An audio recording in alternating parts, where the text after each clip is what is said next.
Good morning, students. Good morning, everyone.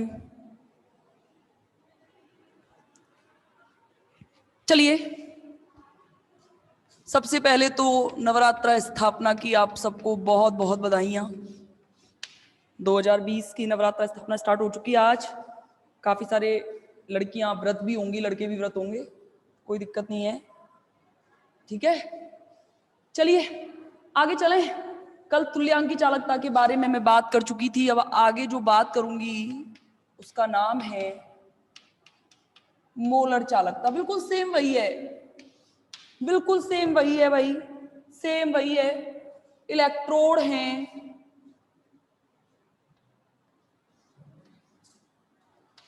इन इलेक्ट्रोडों के बीच की दूरी 1 सेंटीमीटर, कितना इनके बीच की दूरी 1 सेंटीमीटर है। इलेक्ट्रोडों के बीच की दूरी 1 सेंटीमीटर है और इनके बीच में क्या भरा हुआ है, 1 सेंटीमीटर दूरी है। और एक वहां क्या था, 1 ग्राम तुल्यांक था, यहां क्या है, 1 ग्राम मोल है। क्या है, 1 ग्राम मोल है। हाँ सर, नहीं आ गई, स्टार्ट हो गई क्लास तो।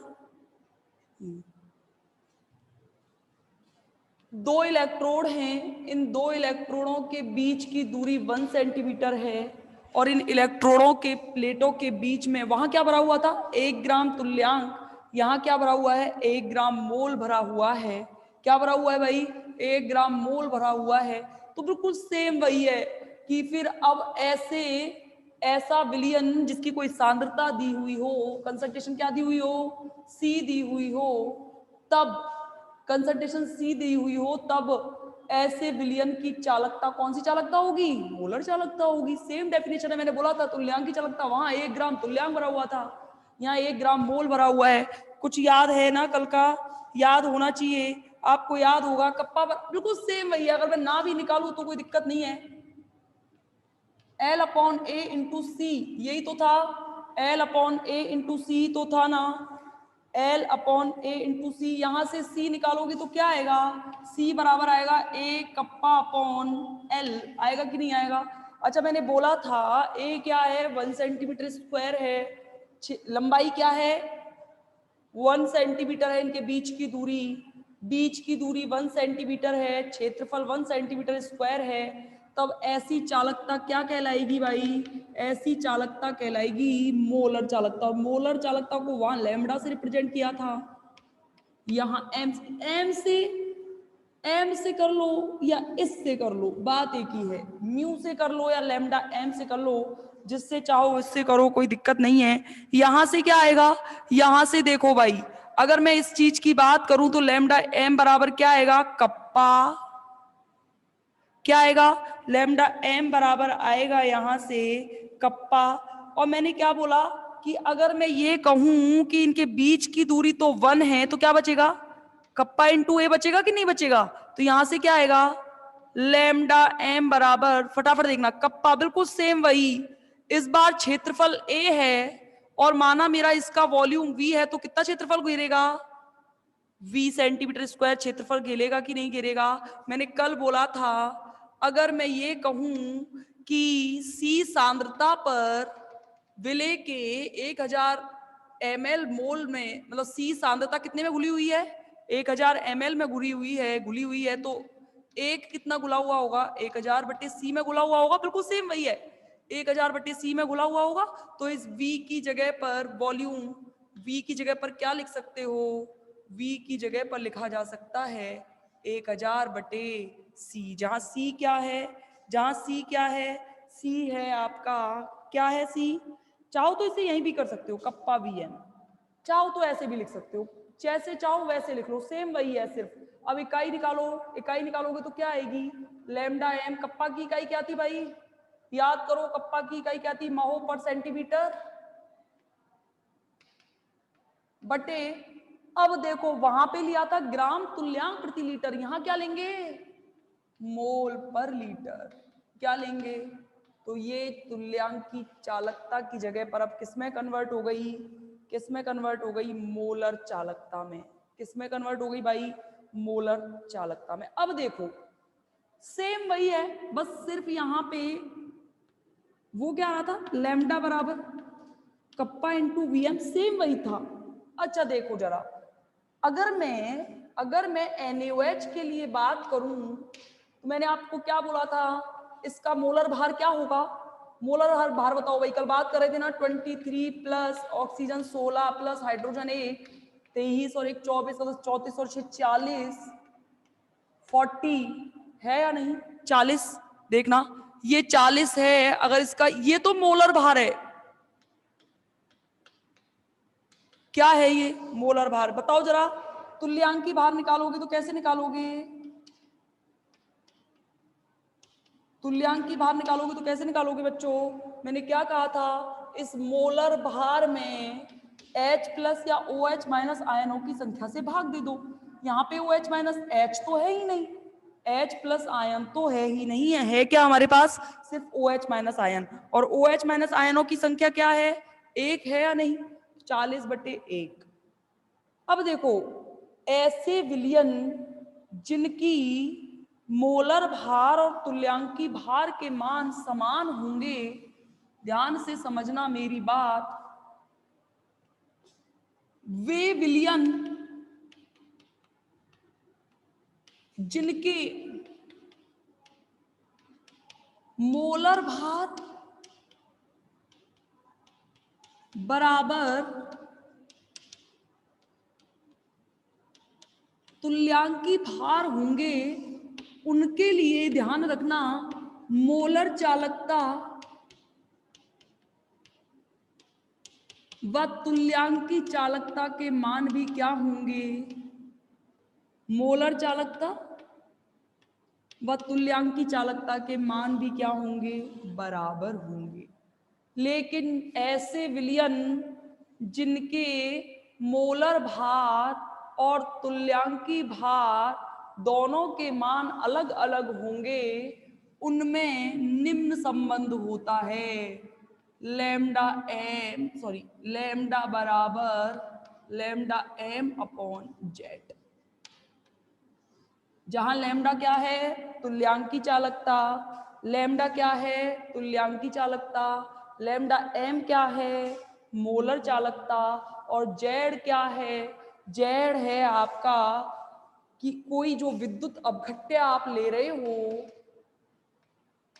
विद्युत अपघट्य ले रहे हो, उसके वियोजन,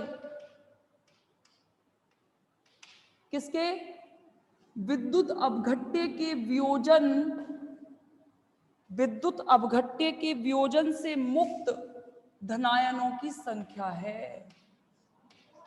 यानी कि मेरे कहने का मतलब क्या है कि अगर तुल्यांकी चालकता और मोलर चालकता समान कब होंगी, जब इन दोनों की भार समान होंगी, और अगर भार समान नहीं है तो जो विद्युत अपघट्य है उसके धनायनों की संख्या से क्या कर दो, भाग दे दो, तो आसानी से आपका क्या निकल के आ जाएगा, आप दोनों की तुल्यांकी चालकता और मोलर चालकताओं के मान निकाल सकते हो। जैसे एक एग्जांपल की बात करें,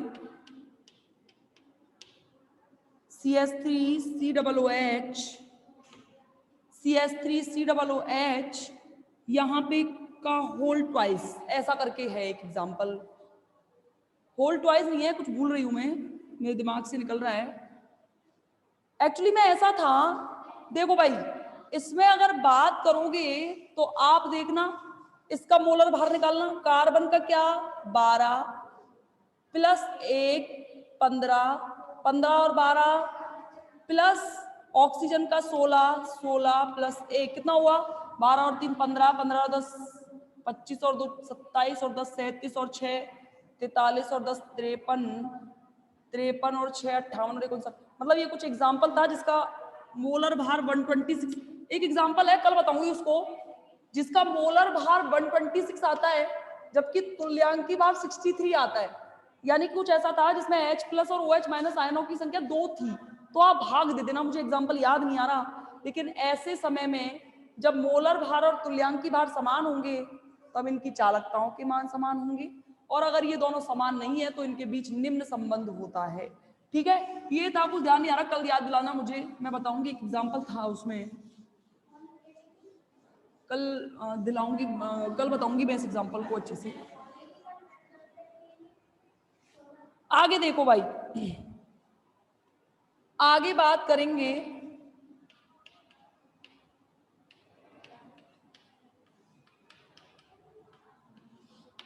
कंडक्टिविटी सेल।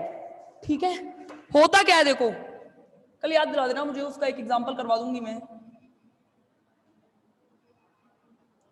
एक एग्जांपल करवा दूंगी उसका। चालकता सेल के बारे में बात करेंगे।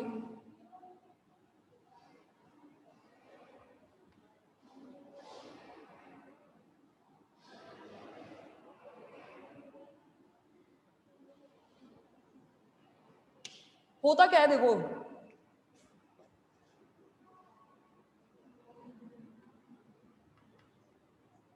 अब इसमें इलेक्ट्रोड तो बनाने सीखने होंगे आपको, मेरी ड्राइंग थोड़ी खराब है।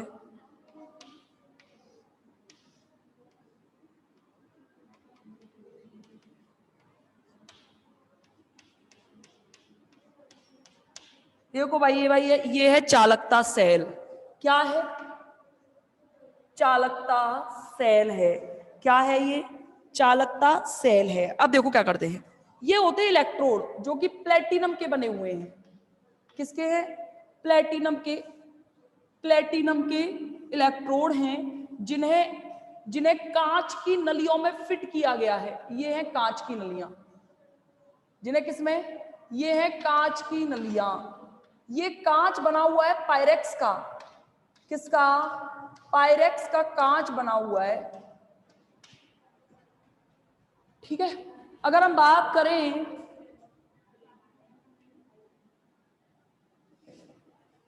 हाँ जो भी है CH3COO C2H5 होता है, सही है, वही एग्जांपल है, सही है, सही है।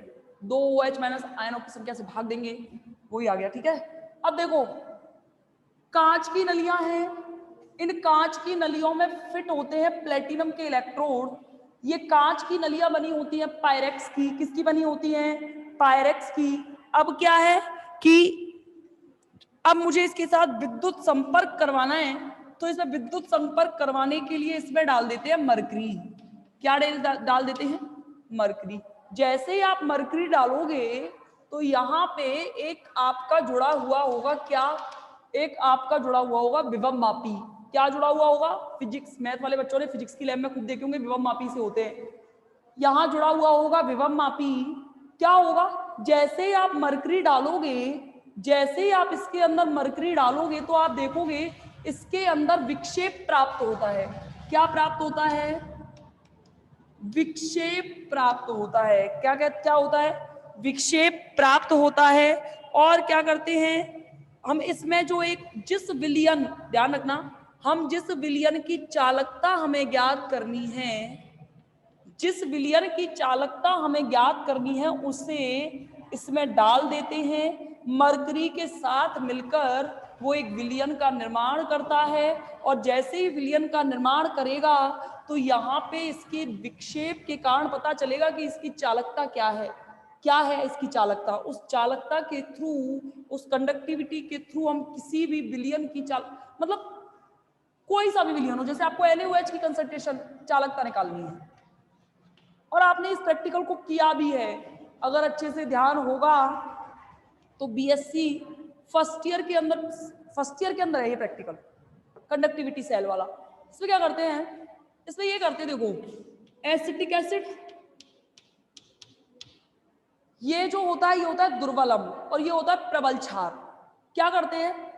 ये कांच, ये बना हुआ आता है लैब के अंदर, ये बनाया हुआ है, इसकी स्ट्रक्चर इस तरीके से होती है जिसमें एक कांच की इस तरीके से, जिसमें एक प्लेटिनम के 2 इलेक्ट्रोड फिट होंगे, विभव मापी जुड़ रहा होगा।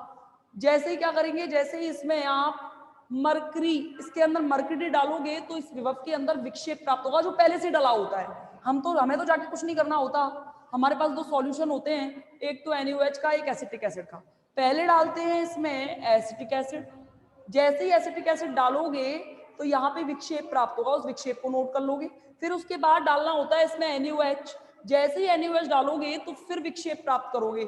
एक बार डाला, 2 ml, दोबारा में डालोगे, एक बार 2 ml डाला, फिर अगले जैसे t बराबर 10 मिनट पर आपने डाला, t बराबर 10 सेकंड पे, आप 10 सेकंड का डिफरेंस ले लेते हैं, 10 सेकंड के डिफरेंस पे आपने डाला पहले NaOH, एसिटिक एसिड दोनों डाल दिए 1 ml, फिर अगले 10 सेकंड बाद इस सेल को निकाल देंगे बाहर, जैसे इस विलियन को निकालोगे बाहर, फिर क्या करोगे, वापस से 10 सेकंड बाद फिर 5 ml करके डालते जाओगे, तो जैसे ही डालोगे तो यहां प्राप्त होगी कंडक्टिविटी, और कंडक्टिविटी के बीच जब हम ग्राफ बनाते हैं तो ऐसा प्राप्त होता है।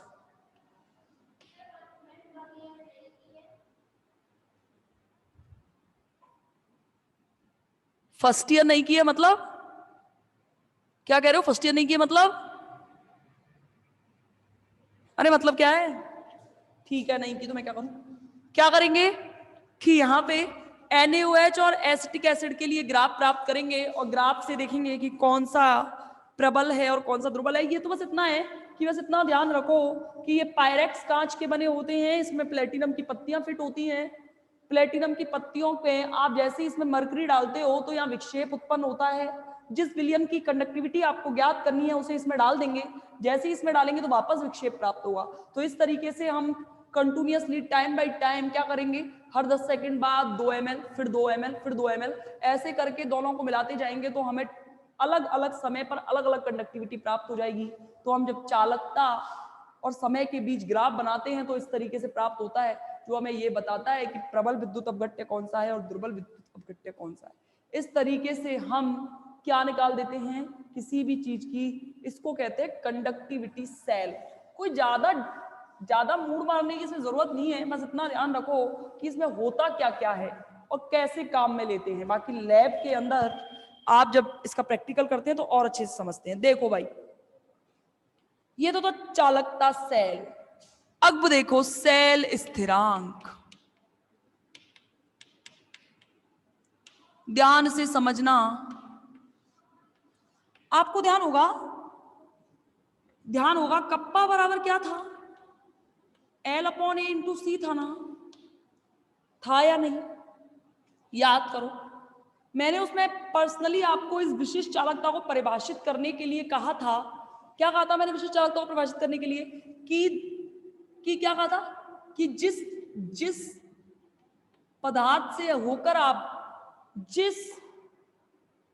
ये जो है, ये जैसे ये ट्यूब है, इसमें से होकर अगर आप विलियन को गुजार रहे हो, तो मैंने ये पर्सनली आपको एक स्पेसिफाई किया था कि ये दूरी तो होनी चाहिए 1 सेंटीमीटर, और ये क्षेत्रफल क्या होना चाहिए, 1 सेंटीमीटर स्क्वायर होना चाहिए। यही कहा था ना मैंने, यही कहा था ना कि इसका जो क्षेत्रफल है ये पूरा ये 1 सेंटीमीटर स्क्वायर होना चाहिए, और ये क्या होनी चाहिए 1 सेंटीमीटर। ध्यान होगा मैंने जब परिभाषित की थी कि विशिष्ट चालकता क्या होती है, जब ऐसा विलियन ऐसा या फिर ऐसा चालक जिसकी लंबाई क्या हो, जिसकी लेंथ हो 1 सेंटीमीटर और क्षेत्रफल क्या हो 1 सेंटीमीटर स्क्वायर हो, तो ऐसे विलियन की चालकता विशिष्ट चालकता कहलाती है। ध्यान होगा मैंने कहा था।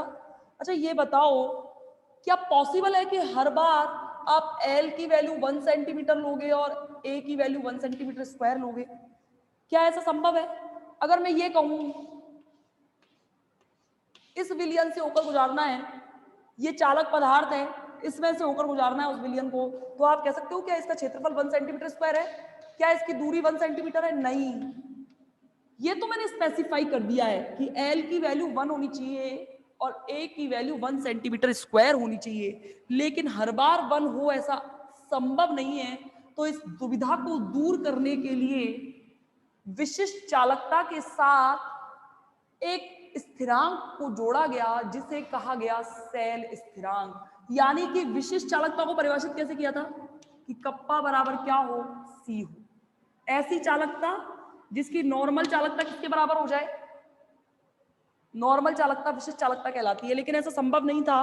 तो इसके लिए एक नया स्थिरांक जोड़ा गया जिसे कहा गया C इंटू सेल स्थिरांक, जहां क्या था भाई, कप्पा बराबर L/A इंटू C। इसका मतलब ये क्या है, ये क्या है, L/A बराबर सेल कांस्टेंट है या नहीं। L अपॉन ए बराबर क्या है, सेल स्थिरांक है। अब कहा कि अब चाहे आप L का मान कुछ भी रखो, A का मान कुछ भी रखो, कुछ भी रख दो, आप आराम से किसी भी विलयन की विशिष्ट चालकता को डिफाइन कर सकते हो। अगर ऐसा नहीं है, अगर ऐसा नहीं हो पाया, सोचो अगर ये नहीं होता, अगर ये नहीं होता तो आप कम से कम नहीं तो 100 सेंटीमीटर स्क्वायर के क्षेत्रफल वाले चालक पदार्थ की चालकता कैसे निकाल पाते। अब इन्होंने कहा चाहे एल का मान कुछ भी रखो, ए का मान कुछ भी रखो, आराम से आपका क्या निकल के आ जाएगा, कोई भी चालकता आराम से निकल के आ जाती है। अगर फिर उन्होंने कहा एल बराबर 1 सेंटीमीटर और ए बराबर 1 सेंटीमीटर स्क्वायर रख दो, तो ये वाली परिभाषा भी फॉलो हो रही है, यानी कि इसे लगाने से मेरी सारी चीजें सॉल्व हो रही हैं। और अगर इसे लगाने से सारी चीजें सॉल्व हो रही हैं तो फिर इसे स्पेसिफाई जगह दी गई, इसलिए इस L अपॉन ए को कहा गया क्या, सेल कांस्टेंट। कि एक कांस्टेंट है, समय के अनुसार हर विलयन के साथ ये बदलता जाएगा, और ये बदलता जाएगा तो उस विलयन की चालकता अपने आप क्या होती जाएगी, चेंज होती जाएगी। इसीलिए इसको पर्सनली अच्छे से माना गया है। तो यहां से सेल स्थिरांक बराबर क्या आएगा, सेल कहां गया, ये रहा, यहां से सेल स्थिरांक बराबर क्या आएगा भाई, सेल स्थिरांक का मान कैसे निकाल पाओगे, सेल स्थिरांक बराबर इस सी को नीचे ले जाओ, कप्पा अपॉन सी, यानी कि ऐसा स्थिरांक जिसका, ऐसा स्थिरांक जो विशिष्ट चालकता और विलयन की कंडक्टिविटी, नॉर्मल कंडक्टिविटी, सामान्य चालकता के अनुपात को क्या कहते हैं, सेल स्थिरांक कहते हैं। क्या कहते हैं भाई, सेल स्थिरांक कहते हैं। कोई डाउट है, कोई डाउट है, आया समझ में या नहीं आया, आया या नहीं, हाँ या ना मेरे जवाब दो। हाँ बहुत सरल है, कुछ नहीं है, रिज्वाइन कर लो एक बार।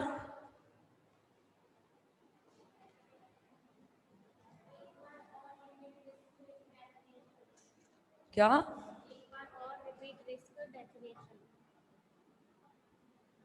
सी क्या है, हाँ ठीक है, अभी रुको कर दो।